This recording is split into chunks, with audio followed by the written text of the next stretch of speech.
Alrighty, we are back for our second set of two here. Back again with Hunter. Having a good time here, Hunter? Oh, fantastic. First set was great. Hoping the second set is just as good, if not better. Looking like we've got 6 returning players, and we've got 4 new players for this set. So have hopefully some similar fireworks here in these two games. We're going to be going to Infernal Shrines and then Tomb of the Spider Queen for this next 2. I love seeing Infernal, especially because it's such a team fight heavy map that players are really able to show off mechanical skill, and I think it's one of the perfect maps for exhibition games like these. Absolutely. I knew I had to get it in the rotation somewhere. They'd said, pick some maps. I was like, shall we go to Hanamura? It's like, I don't know. That seems like a good idea.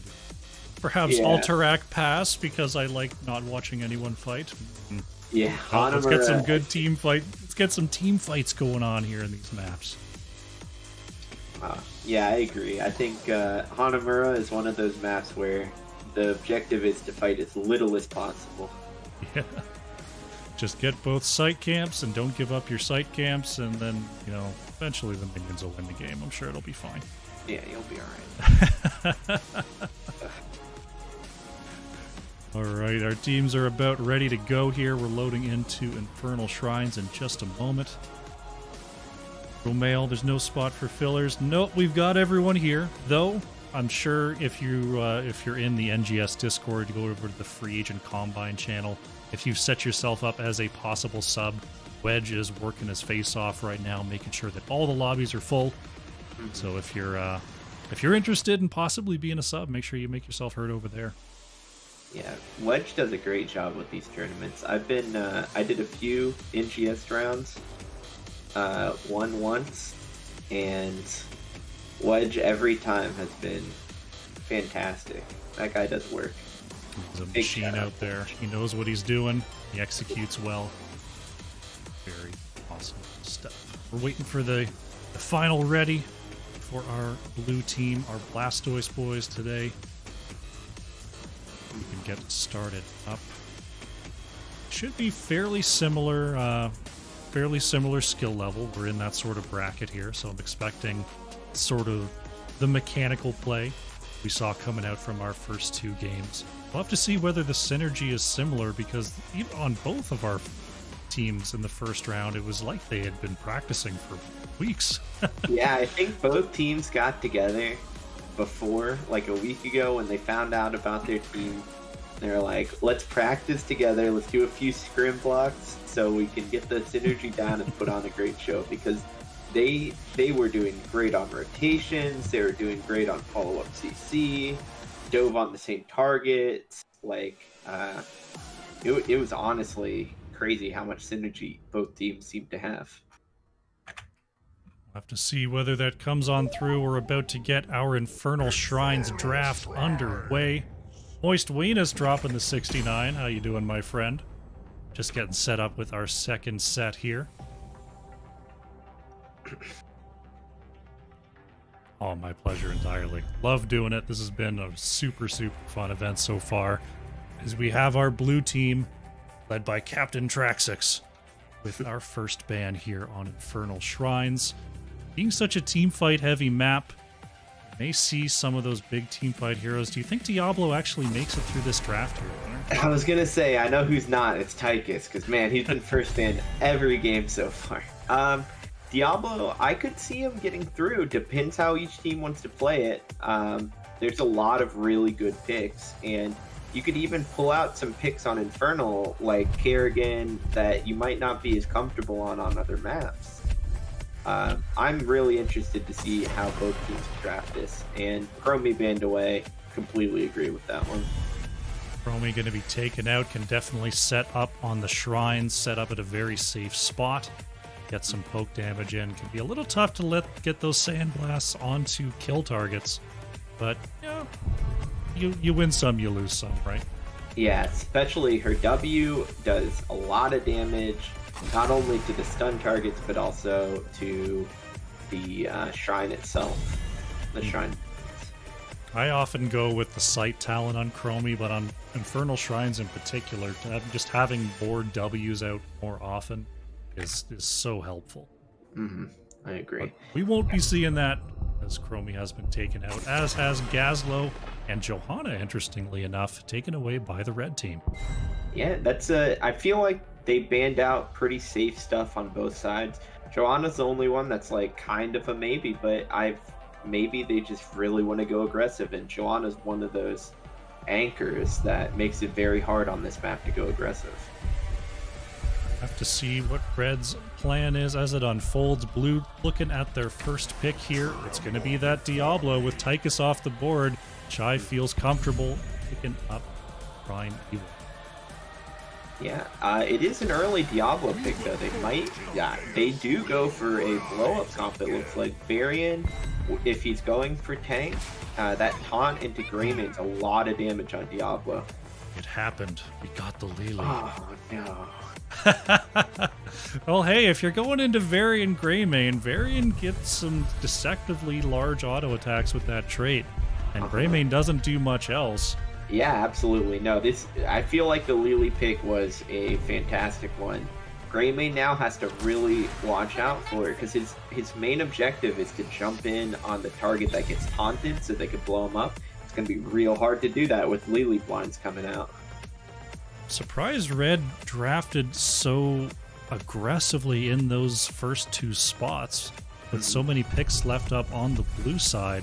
We'll have to see how they adjust their draft here, because they're almost certainly going to have to think about an alternate route of attack, as they're going to go ahead and ban away the Rainer here from the blue squad. That makes sense. They didn't want Rainer because they can't use another auto attacker. They need burst damage. Tiger, though, last time, he might not have won on Orphea, but his Orphea play was fantastic. So I am excited to see that again. A map like Infernal Shrines, everyone's in one area. You wonder, maybe we see the Eternal Feast coming on out from Tiger, but that Crushing Jaws follow-up from the, or even just to set up an Apocalypse, is a combo in of itself. Ewok gonna lock in a white main here to try to help with the Diablo dive. That makes sense. Fourth gonna be, it's gonna be a Tassadar, so a little bit of a pivot here over on the red team, going with two sort of sit-back style heroes to try to complement and temper this Varian Greymane.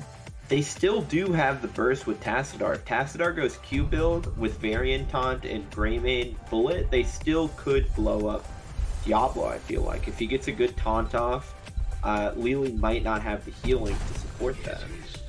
Traxxas going to lock in that Zool, and Odd Thought going to be bringing in the Sylvanas to round out the blue draft here on Infernal Shrines. So we don't have that big building siege coming on through to aid with that Sylvanas, but it can definitely help out with these objectives. MJ Doom says, I'll take a Sonya versus a Zool to round out this red draft. The problem against this Sonya is going to be the only real interrupt is Diablo. And maybe Crushing Jaws later on if he ends up going it, but Sylvanas, unless she mind controls Sonya, doesn't have anything. Root doesn't stop her spin. They don't really have much CC to stop this Sonya from just taking over the shrine. Blue team's really going to have to look before the shrine starts for a fight, I feel like. Absolutely. And speaking of stuns, looking over at Lily, there's not really a whole lot of ways for Red to interrupt the jugs here. I mean, MJ Doom could land a great spear if somehow Lily has an open channel, but otherwise it's pretty much Varian Taunt.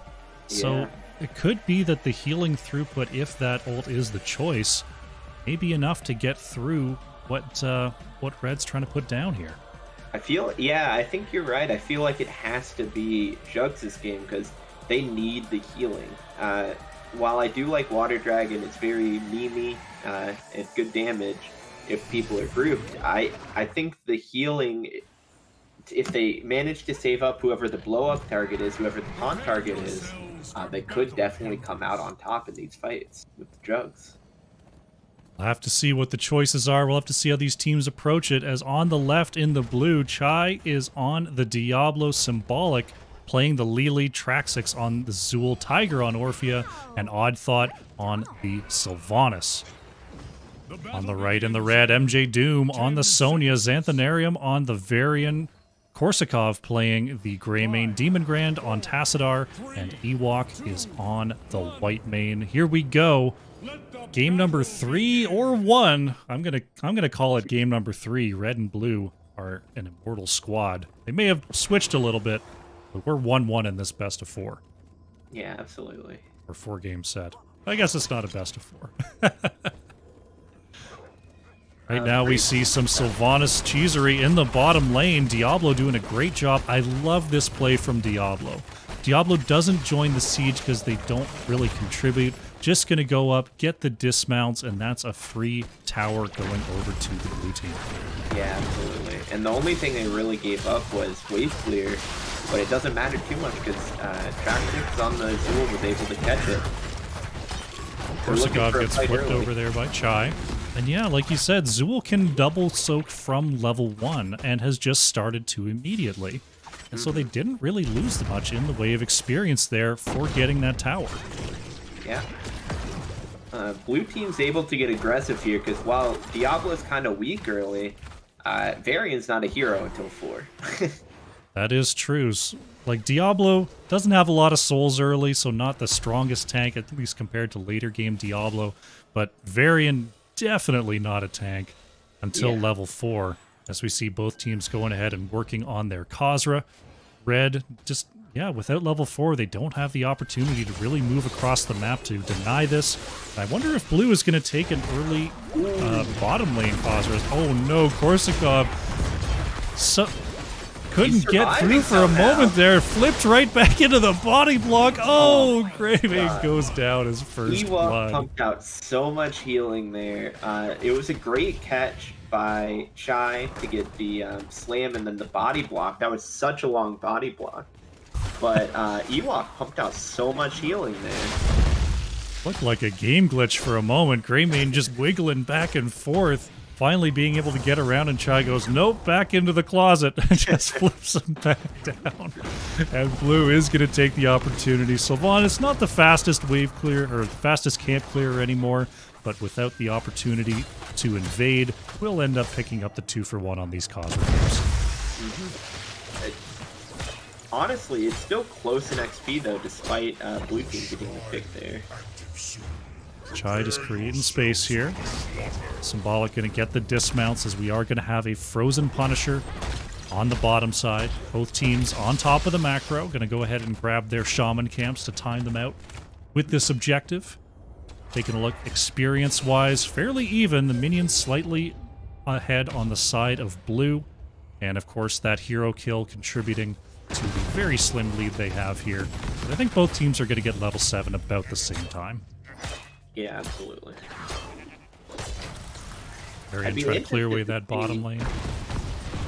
Who rotates down first on the top laners, or if they're even going to. Looks like they're playing chicken up there for now. They both got to clear away that Shaman camp, so it's going to be a 4v4 for the meantime. Blue is ahead on these minions, and they are ahead on the path to level 7. We'll have to see who blinks first. Xanthanarium starting to move across. Chai repositions and gets the stun on the wall. Varian could be in some trouble here, but counter engages onto Odd Thought. A great wall there from Demon Grand, and Red executes Sylvanas and tries to get control of this shrine. Yeah, they have a lot of burst on Red, and Blue doesn't have the tools to stop it until Jug. Especially since Lily didn't actually do the cleanse. She has cleanse on 7. Decided to opt out of it this game. Xanthanarium a little bit low here, but Red has a pretty commanding advantage. They're going to go ahead and pick up this first Frozen Punisher. Sonya coming on down just to make sure, and is going to go back and try to match this Zool on the rotations as the bottom lane pushes in. Big pickup from Red there. Completely caught back up in XP. Maybe getting an advantage on towers now. Chai just throwing out those flame stomps, trying to keep vision on the enemy team as the Frozen Punisher gets one more jump onto Diablo. This fort's still fairly healthy as the Punisher goes down. But the triple root prevents the re-engage. Chai's still trying to go in, but just doesn't have the angle, and it looks like Red is going to back off here. So much damage coming out from Tassadar there. Got a 3-man Q. Uh, did Psionic Storm on top too. Did a lot of damage. Chai's actually moving across here. Checking. Xanthanarium goes ahead and dodges that Flame Stomp, so it'll be a trade on these Khazra once again. Now, one thing I'm wondering is which one of these teams is going to try to interrupt the double soak first. Zool does have an advantage over Sonya in the double soak department. Sonya can't break the 1v1 fairly well. Looks like Red was thinking about interrupting Traxix, but here comes Blue, getting the counter engage onto Varian. Traxix trying to slow up with that slowing bone armor. One more hit. Oh, but the healing from Ewok is enough to keep Varian alive. Yeah, Tiger was hitting every Orphea abilities he could there, but Varian's just such a tanky person, especially with the healing coming out from Ewok. Meanwhile, that whole fight, the minion wave in the bottom lane pushed in by Demon Grand there, and look how low that fort is. Those minions dealing bonus damage to structures is so good if they just have time to lock in and deal that structure damage. It's a good job by Demon Grand in getting that wave clear to open up that free siege. Yeah, that was a great macro play coming from Demon Grand for sure. Shaman camps will be up in about 30 seconds here. Mortar Shrine in the top lane ready. As we see Blue thinking about a gank across the middle here. Level 10s are available. Is Chai looking for a space to stand? And Red is going to push in the bottom lane. They're going to have to respond or else this bottom fort could be in trouble here, Hunter. Yeah, absolutely. It's just getting chipped down by minions, but they're Blue team's looking elsewhere for kills, and Red team's recognizing it, scouting them out, and then really pushing advantage, small advantages, but advantage in other lanes. Ooh, Tassadar's going to be in all sorts of trouble, caught by the combo. It is going to be the Water Dragon coming out from Lily, getting the big slow onto Varian, but there's Ewok spending the whole mana bar, but everyone's alive. Yeah, absolutely. Ewok's been able to heal so much this game. It's really, really saving people, for sure. Taking a look at those healing numbers, cresting 18,000, where Lily is just getting on to 12 right now. Just getting those big bursts heals have allowed those numbers to come on through. Though we'll have to see if Red even starts offering those engages into the late game. We saw some very safe rotations from them and some good saves. Maybe they're just not going to offer that front as the game goes on. And oh no, Diablo somehow still alive there. That's a silence and the Water Dragon onto Ewok and Demon Grand. It's still a soul reset on Diablo. Tiger on the chase onto Korsakov will get that kill. The counter is going to be there onto Orphea, so it's a 1-for-1 for now with Diablo's soul reset. Sylvanas is going to fall. Symbolic actually caught there by MJ Doom. Looks like Red will take control here. Chai is back, but is without souls, so will be significantly less tanky if Blue decides to go in. Yeah, I feel like Blue's going to have to give this one. That was unfortunate. It was a great CC chain to get onto Diablo. They did a ton of burst. Lily, unfortunately, just not able to save them. It was close, but just not able to. But you saw there, Symbolic knew he didn't have the healing output. He was still pumping out some on Diablo, but he stepped forward with that Water Dragon, hit backline with it, and it was almost enough to chase the fight. Almost did it. Great job and great positioning. Now, one thing we're seeing, level 13 Zool with that blue build can now do camps fairly effectively. Getting a double Khazra in the mid lane and double soaking that whole time has really evened up the experience here for Blue as they go and try to defend this top lane push. Sonya was gathering those minions on the shrine and was unable to respond to what Zool was doing. I love that play coming out here. And oh my goodness, Orphea gets exploded there. Great taunt blow up from the red team. Yeah, and Blue's gonna have some trouble here if they keep getting, if Red keeps executing these combos so well. Xanthanarium has another taunt there.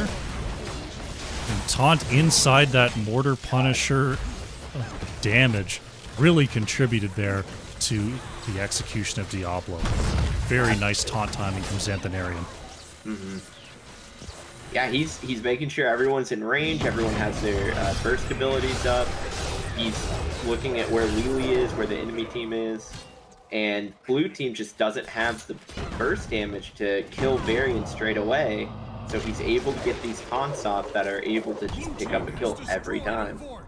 Trax6 able to get away from that Wrath of the Berserker Sonya, just denying every bone prison.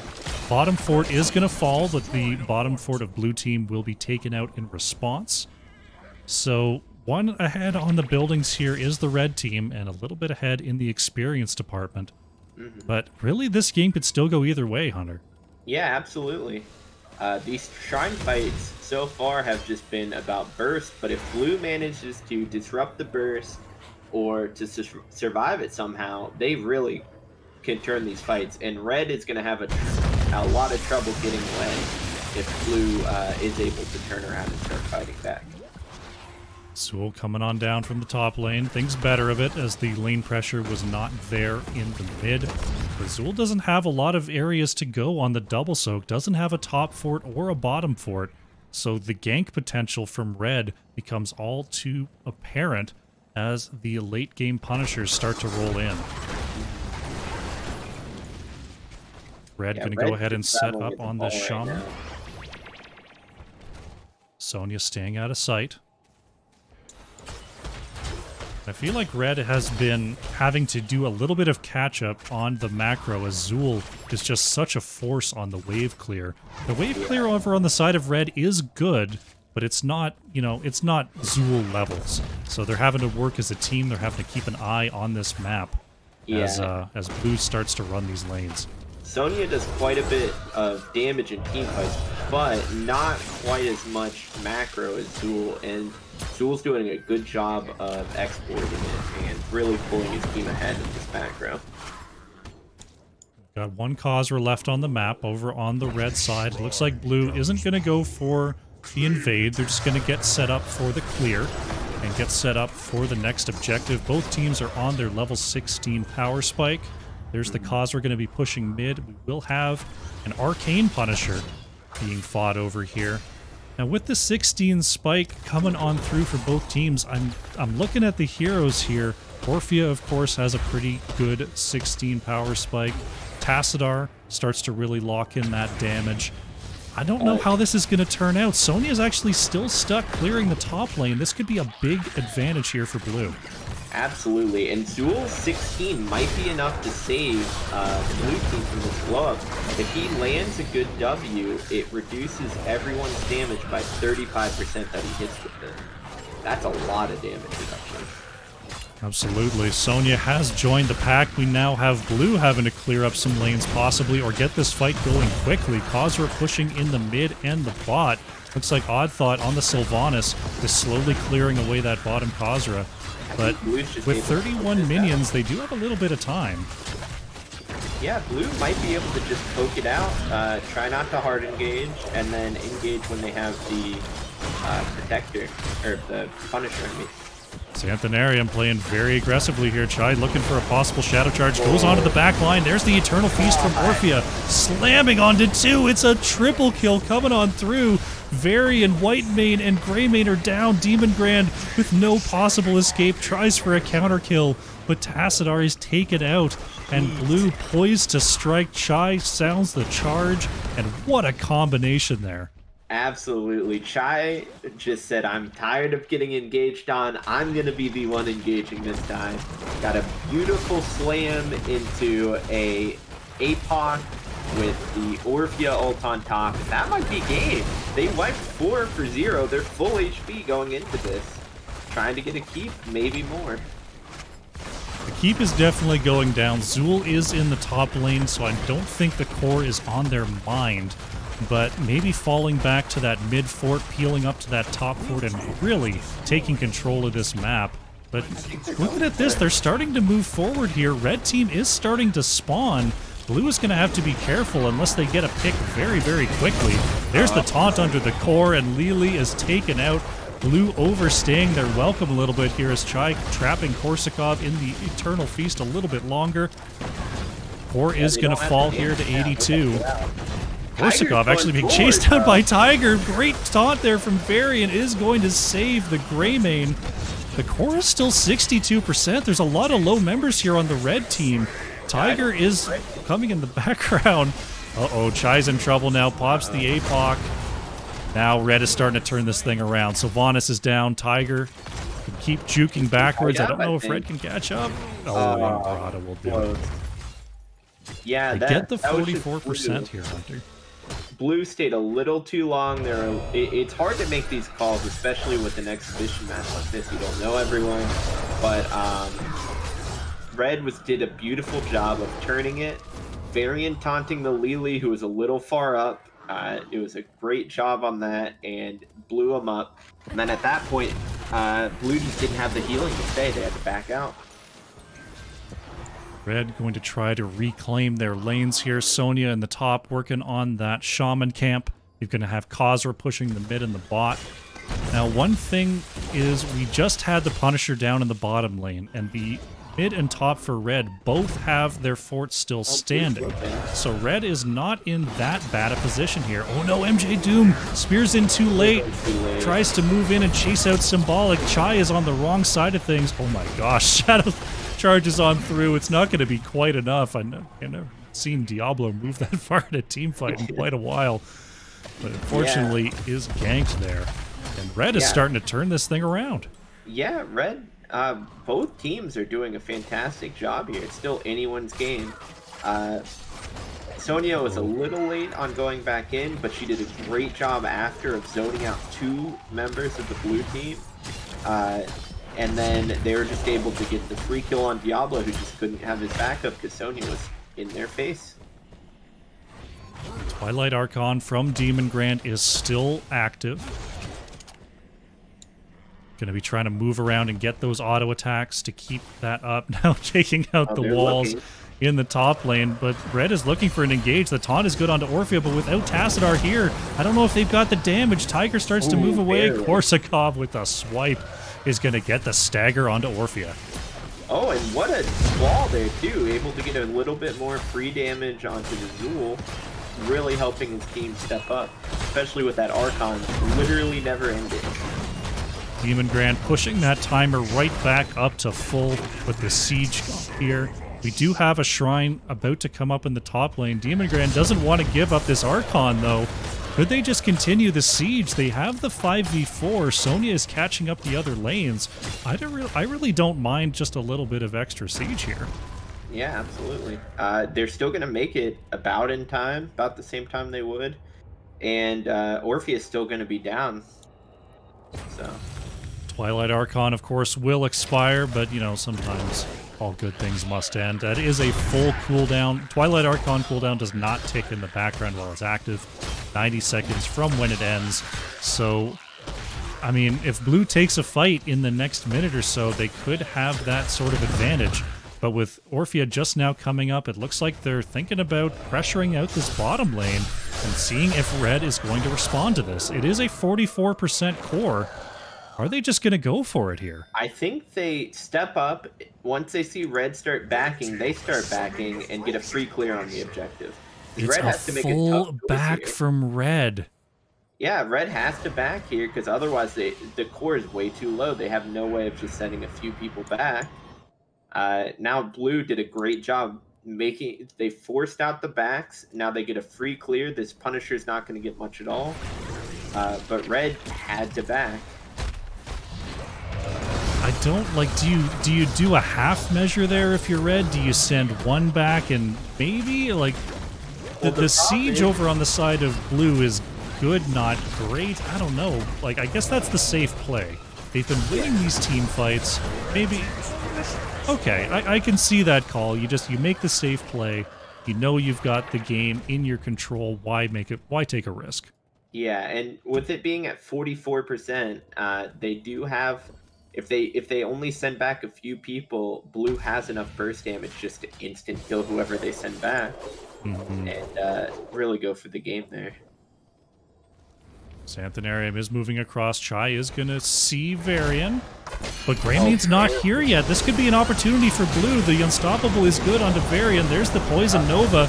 Look at that no. damage coming on out. Whitemane is going to fall. MJ Doom and Xanthanarium just fading away.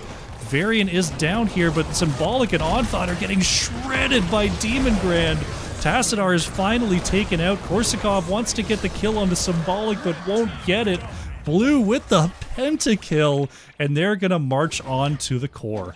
Yeah, oh man. Whitemane has been doing a great job this whole game of staying far enough back, avoiding the engages, but just not able to with the Zool on her. Tons of damage from Poison Nova and auto attacks on top of the Orphea ult too. It was just too much. Incredible stuff there. Blue is going to take this and go up in the extended series 2-1, and we'll be getting set for our map number 4. GG. Yeah, that was another close game though. It was really in anyone's ballpark, but I feel like we have to highlight the Zool play this game. Man, he did. Look at the soak, the minion soak, the siege damage. Quite a lot of hero damage too. A couple of really big ultis that split red team. That was incredible, immaculate Zool play. Very nicely done there by Traxix. Chat, of course, all about the Lily Symbolic, bringing out the healing, actually out-healing Ewok by the end of the game. We saw that early burst healing coming in from the Whitemane, but just time over time. And the Water Dragons actually doing a great job. We saw those Lily flanks just pushing back the Whitemane and the Tassadar and really sort of interrupting the engage flow of red on multiple occasions. And I also love the synergy between the splashing slow and the Poison Nova, the Apocalypse, and the Silence Arrow. Like, it all just worked together really, really well. Yeah, absolutely. Blue team had quite a lot of AoE damage, a lot of AoE burst, AoE CC. They're all about the big team fights, while red, early game, they controlled the game because they had such a good single target blow-up comp. They're able to execute again and again, but late game blue was just able to either avoid the engages or get their own right before and really pulled ahead there.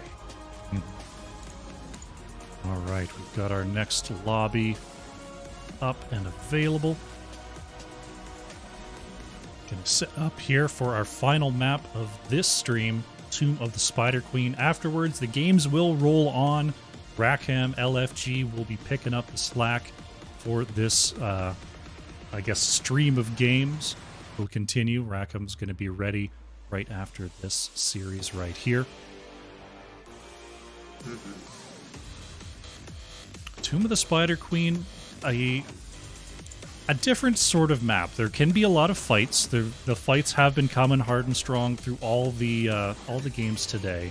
But you can also play a different sort of style. You can play an evasion style. You can play just a macro pressure style that can really lock a team out of team fighting.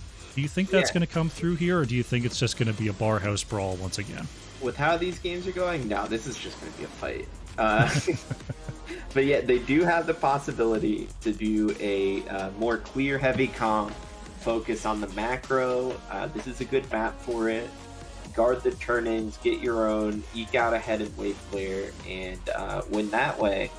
But with how both teams have been playing, I think this is just going to be another down and dirty fight in the pits, because every game has been like that so far. They've been really entertaining, show off a lot of player skill, and it's been a great series so far.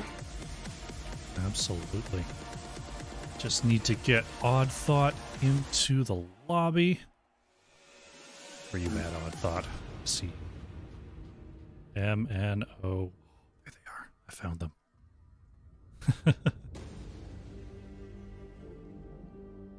I'm 30 years old, and I still have to look at a list that's alphabetical and sing the song. Oh, I feel to that. know which letter comes after the other. Yeah, I feel that. Just like, oh, and then I look at the list and it's like S. I'm like, O is before S. but let's make sure. Yeah, just in case. I have a hunch, but just to confirm, I'm going to sing the whole song. Oh, man.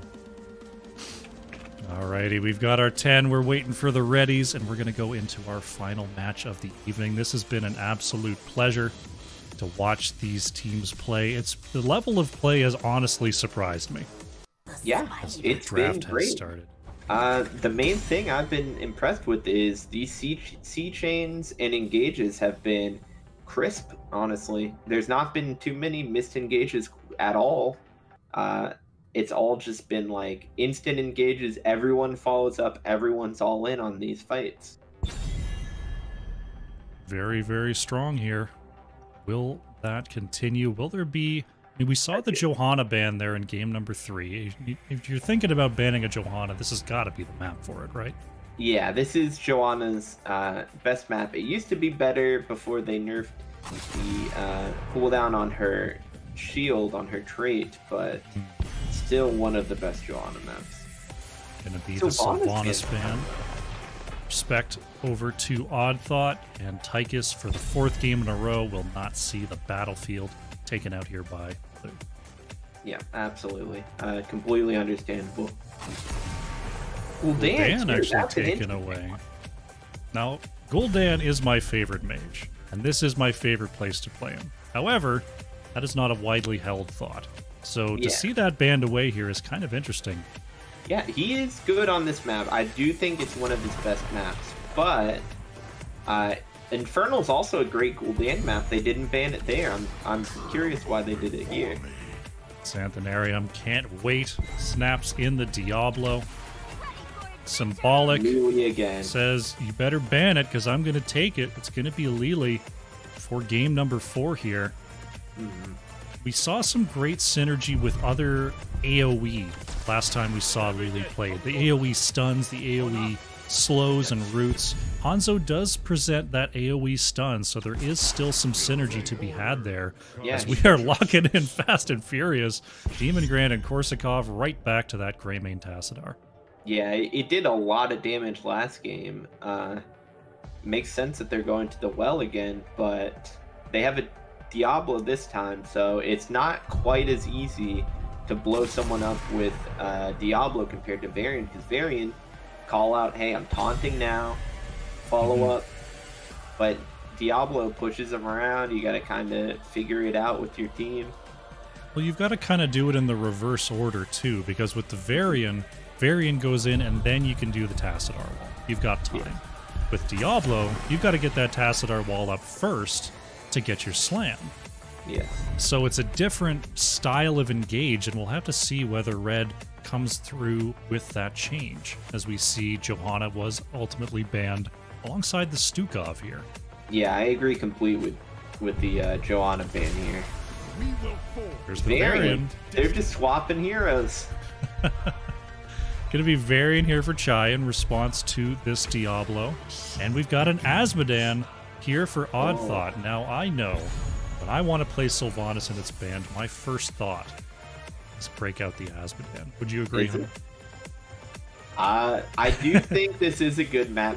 I'll let you in on a secret. I used to be on a team way back when in open days with Glogan, and we ran Johanna Azmodan on Tomb every time we could. We ran Azmodan to the ground. I love that hero. I love it on Tomb. I think it's a good thing.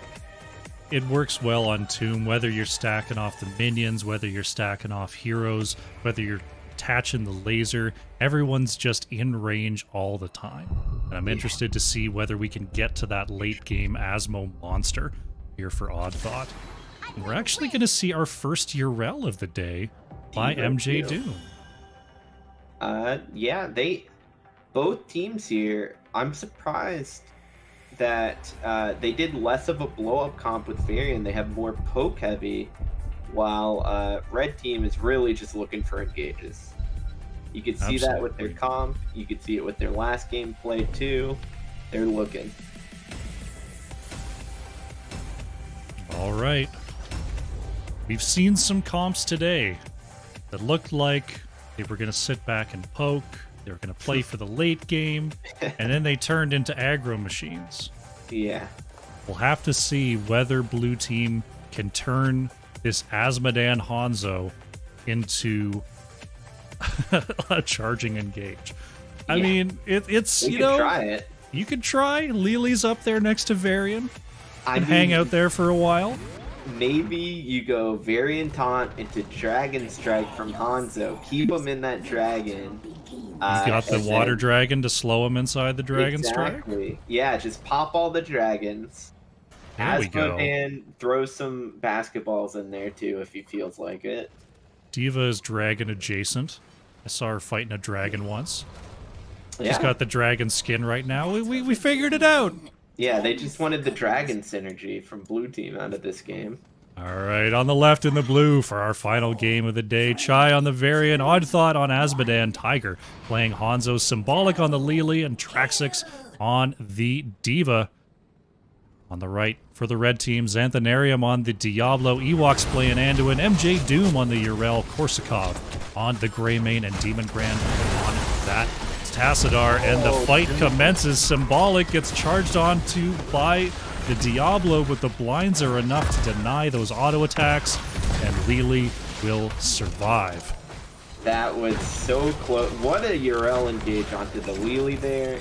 They were able to follow up so close to getting the kill, just not quite able to close it down. Ewok getting some Hanzo damage thrown in there after the Chai engage. It looks like we're going to have Varian moving down to the bottom lane. For the meantime, we have some shenanigans here from the blue team. Red is starting up their rotation between top and mid. D.Va's going to hold it down. And we're going to have to see what blue's plan here is, because they're just waiting to try to get MJ Doom. Yeah. I'm not sure. It's really hard to force out a Urel. That hero's so safe that I don't think they have the damage to do it, but... D.Va's been catching the waves at the wall for the meantime. But Hanzo's going to go ahead and take the bottom camp. MJ Doom down to below half health here. Overall, I'm not sure this plan from the blue team is working out. They may have to start to, they may have to change their strategy here. They might have just been... Maybe they're just trying to avoid fights for the Varian because he's so weak early. That could be, okay. So they're going to try to get an advantage here in the bottom lane, knowing that the chances of getting an advantage on the rotation are slim to none. That's decent. They get the kill too. We've got a full rotation, minus Azmodan here in the bottom lane. Azmodan going to try to just get a couple stacks here. Deny the push just a little bit. We're actually ahead in experience right now as that bottom lane wave is crashing into the wall without Urel there to catch it. Tiger on the backline can't quite get the last hit onto Demon Grand, so Tassadar will escape. This whole time, though, while they're having their little engage mid, D.Va pushed in a giant wave, got the full wall from D.Va. Blue with the alternate strategies here is now backed with their 4-man in the top mid. The taunt is good onto Xanthanarium, but the regen, is that going to be enough to carry Diablo through? It looks like it will be. Yeah, he has 3 health bars. Oh, he's flip is good onto Chai. Oh, the Chastise is actually going to land onto Symbolic as Varian trying to wiggle on out of there. Checking in on our Azmodan stacks, currently at 60 on that greed quest. That's going to be the thing to watch here in this matchup as we move into the mid and late game on Tomb of the Spider Queen. The sooner he gets his stacks up, the sooner he starts dropping bombs on him. Why? Ewok, once again, finding that Chastise onto Lili, and this time there's enough damage to blow up the blue healer. Man. Barhouse Brawl was definitely the call in this game. Chai's going to turn in 10 in the top. Xanthanarium actually sitting on 29 right now. Diablo's souls, they're pretty good. We're at 82, so that's not exactly an easy gank target. So, gonna be looking to drop those off soon, but not exactly a fragile holder of the gems here in Xanthanarium. Blue was able to dump all their gems. If Diablo gets his here, this is huge for Red. So Diablo will not have to hold on to those forever. Only one more needed on the side of blue. Hanzo will manage to turn those in. Tiger with 6, only needed 1. And we're going to have blue web weavers here at level 7. Yeah. The whole time, Odd thought, oh no, I don't think Hasmodan can tank this camp. Tiger coming on in to try to help out. Oh, they can get it with teamwork. Just need a little help. Great teamwork there. Hanzo using that trait to get there to save poor Hasmodan, trying to take that camp solo. The blue web weavers are pushing in with this camp. It's going to be quite the siege in the mid here, Hunter. Yeah, mid and bottom. Urel's pushing in, having a big fight with Diva. Maybe able to get her out of mech before. Oh, it's close. Ewok with the leap of faith. Diablo just going to reset that health bar once again. Is that that is Devil's Due on 1. Okay, that's not something I get to see an awful lot, but the value coming on through there for Diablo, staying nice and healthy. Yeah, absolutely. It is big for the rotation-heavy maps like this one, where you can just get so much out of it. The siege in the bottom lane fairly successful, taking that fort down to half. Now the test for blue here is, can they keep red off the web weavers for long enough till 10s arrive? This is really the challenge here on Tomb of the Spider Queen, because the first web weaver phase you get around level 7 is usually not that strong, doesn't get a whole lot done, and then the other team has the opportunity to dump those gems anytime that they want and get a stronger push. But if you can deny that turn in, you put yourself at a serious advantage, and I'm interested to see if blue can pull this off. They're looking bottom at Urel. They might be able to get her. Ewok with a great pull, but it's not going to be enough. Lily with the final hit takes down Urel before the Ardent Defender comes online, and now red is trapped in the bottom lane trying to defend, and they're not going to be able to get their turn.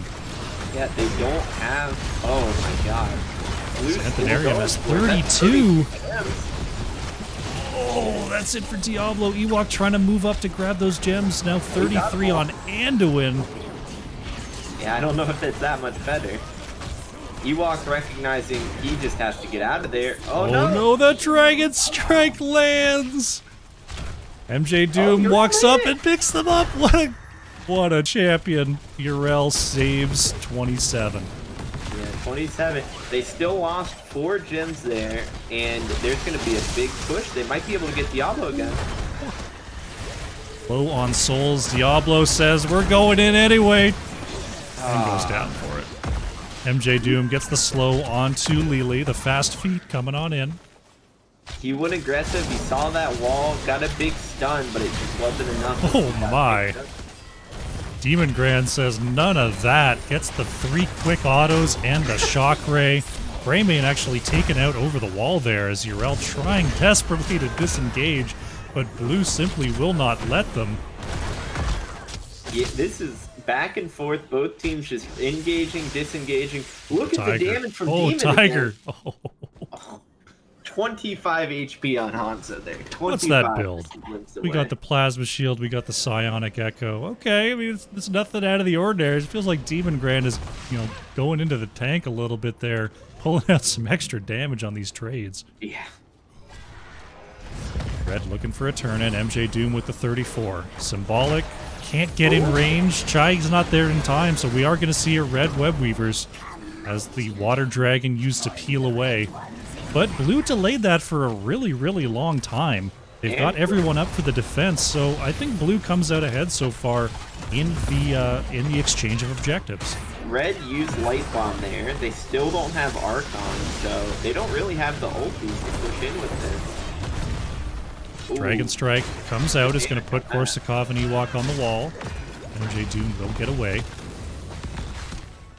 It was looking like it was a blue web weaver there for a second, the way that pressure was on, but finally, the red objective is going to move around the outside. Uh-oh, Chai moving on in, maybe not the engage that they were hoping for. Gets flipped back over, pushed back, and that's going to be it for Varian.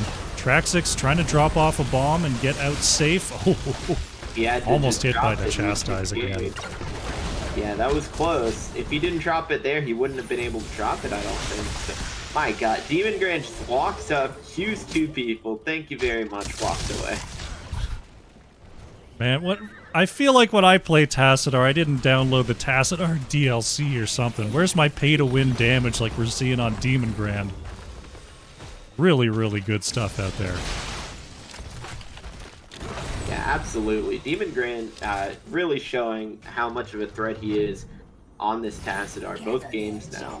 2 games on Tassadar. Red is 1 short of a double turn-in. Hanzo had the opportunity to put in the last gem for blue, so it won't be a double turn-in for red. And the teams are starting to stabilize a little bit here as we head into the mid-late game. And taking a look, it looks like red team has the more impactful ultimates. The way that Demon Grand has been playing, the way that Ewok has been throwing in those light bombs, I'm feeling like the blue team might be a little bit in trouble. They've got to get this Azmodan stacked up and ready for the late game. That being said, they have a big advantage. Blue has a huge advantage right now on objectives and also on XP. They're almost a full level up. Looking very strong right now. There's the taunt onto 1. Korsakov gets saved by Ewok. Dragon Strike forces Ewok back into the fight. It's going to be a light bomb onto D.Va as Demon Grand has to start backing up here. Xanthanarium in trouble as well as MJ Doom gets hit by that web weave. Tassadar actually taken out in the background. Ewok trying desperately to keep everyone alive. And this, the spell armor from this camp helped so much in that fight, Hunter. Yeah, absolutely. It's why it's really, really risky to engage in a spell camp. Especially with the Bruiser camps doing so much, but also the Web Reavers hit very hard there. Camp's still a little bit of health left as they push in the lane. There's the Water Dragon. The taunt is good, and Xanthanarium's going to fall. The gems fly to Korsakov, so they've saved a little bit of currency there. But now with the 16 advantage, Blue is back in the driver's seat. Yeah, absolutely. Oh, they're still trying. Oh my goodness, the engage continues. There's the lightning breath. But Diablo will fall into the Dragon Strike. Symbolic able to get away there as well. Oh no, Demon Grand. Demon almost got 2 on the back there. D.Va got sniped by the Q, just got out. Symbolic also just got out. I feel like if Demon Grand was like 15, that would have been 2 kills there. The extra damage would have been enough. He's just so close on all these kills, but we're about to have 15 here for red. We're about to have 17 here for blue. But even with all this fighting and all these kills, blue's still pretty much relying on the objective for their siege power. They don't have a lot else, as we did have the black pool chosen by Azmodan. It wasn't the minion ult. Yeah, I feel like blue knows there's going to be a lot of fighting, so they picked all their team fighting talent, all their team fighting ultis. They're just trying to go for these fights and then pushing with the objective. MJ Doom trying to get enough for a solo turn-in that would really help out red in terms of where they have to be on the map. Moving down to the bottom lane here. Red has a ton of gems, but they just don't have the pressure to turn them in yet. It's going to be a problem if they lose one team fight. Like 2 people die, they're going to lose 98 gems. They're going to lose pretty much 2 turn-ins worth of gems if they don't start looking soon. J Doom is dismounted. Still has Ardent Defender available, so not exactly a kill target yet. But blue turns in again, and it's going to push red even further back into their base. Siege in the top lane is going to be the play. I like this decision here from blue. They are pushing into the only lane that has a fort, but this is also the only lane that red can use to get back out on the map. And without this, blue is going to lock them in even further to their keeps. Plus, it is the boss lane, so they have another way of winning. They need objective to push. A boss would be enough of an objective to push in here. Top fort is going to fall here. Web Weaver is going to be crashing in the mid. Chai gets the taunt onto MJ Doom. Web Weaver will be slowly worked on there by Demon Grand, as Yrel, constant target of harassment here. Track 6 has actually taken the aggro from this keep. Looks like the wave is going to take it down. Mid-keep falls. Now Red has nowhere to run. This is trouble. Ardent Defender is used at the same time as the Leap of Faith, and now Asmodean is really starting to chunk that back line. Moving on to this bottom keep. It's going to be a double keep play here, and Blue might be able to turn this into a win. So many low members on the side of Red. That's Diablo and Tassadar down. I don't Urel think does get away. It's only Greymane. Greymane's in trouble here too, actually. Oh, the scatter shot. There's the Asmodean. Oh, Korsakov wiggling and waggling, but there's Chai saying can't come this way.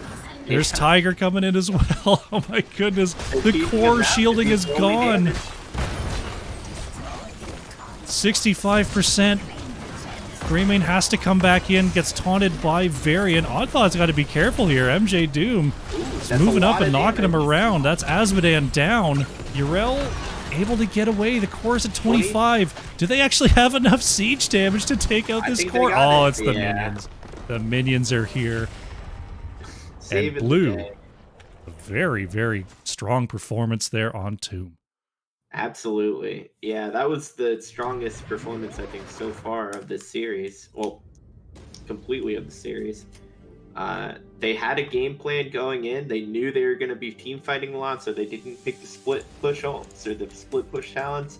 Just went in for the fights. Able to get a lot of kills. Man, looking at these teams. Hanzo top damage, 77,000, 0 deaths. Tiger flexing those muscles in this matchup. And I've got to give it up to Chai here.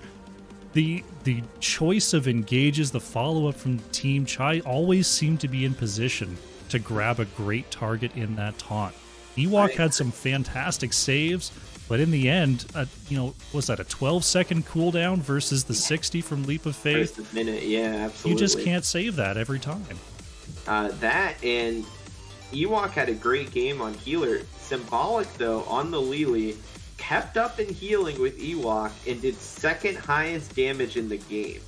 More than Tassadar. Lily. That's absurd. That's an absurd amount of damage. Now, we can get into the whole, free damage on the tank argument, but just looking at how much damage you expect from your healer. Just blowing that completely out of the water there. Really fantastic work from Symbolic. Yeah, absolutely. I agree. He really showed why Lily was banned the first two games. Definitely pulled out the Lily, tons of damage. This game showcased it more so than even last game, that this guy's a monster on Lily. If you're out there and you're looking for an aggro healer, you're looking for someone to get up in their face, check out Symbolic. Yeah. That being said, from Red Team, Demon Grand, both games on the Tassadar, a lot of team fight damage, great Qs, great auto attacks, stayed safe, cleared the waves. That guy also is a player that can do it all on that Tassadar. I feel like, especially in the mid to late game where that XP advantage was starting to take hold, he was just like one auto, just one extra tick on the Psionic Storm away from turning those fights around. Absolutely. And on even talents, or not even talents, but even levels, I think that goes a lot differently. But, I mean, just looking at the comps here, we've got Asmodean clearing lanes from 1,000 miles away. Diva able to zoom around the map. Urel, Urel's got decent enough wave clear, but not at the level that we saw from Blue, and I think that really helped establish that level. Yeah, absolutely. Blue team had a ton of poke damage coming out from Hanzo and Asmodean. They're both landing their abilities. Asmodean got stacked, so his late game did quite a lot of damage. And Anduin was healing a lot, but Red team wasn't able to do as much damage from such a good range. And Blue waited their time. Then Chai went in, got the taunt, killed the target that was poked down. You saw that time and time again. Fantastic matchup to be sure. But that does bring us to the end of this double series. Hunter, It was a pleasure having you on. Thank you very much for coming in and doing the co-casting with me. Oh, yeah, How'd you feel today? Yeah, the games were great. Loved watching them. I feel like recruiters probably got quite a bit. They can go back, watch these series, get some good perspectives on all the players that played. They were all close, bloody fights, and they're a great series to cast. And thank you for inviting me to do so. It was a lot of fun. It was a lot of fun. I signed up to do like all the blocks this evening, but after those two, I don't know if I could have handled another 2 sets because that was just raucous back and forth action, and I'm a little winded now. Oh, absolutely. Oh, yeah, they kept fighting. Both teams were swinging back and forth, picking up kills, picking up objectives.